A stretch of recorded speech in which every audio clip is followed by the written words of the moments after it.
খোদার কাছে মোনাজাতে বলি বারে বার, কেন সে প্রাণ বন্ধু হইল না আমার। খোদার কাছে মোনাজাতে বলি বারে বার, কেন সে প্রাণ বন্ধু হইল না আমার।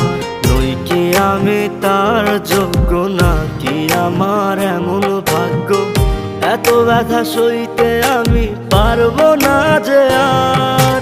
খোদার কাছে মোনাজাতে বলি বারে বার, কেন সে প্রাণ বন্ধু হইল না আমার। খোদার কাছে মোনাজাতে বলি বারে বার, কেন সে প্রাণ বন্ধু হইল না আমার।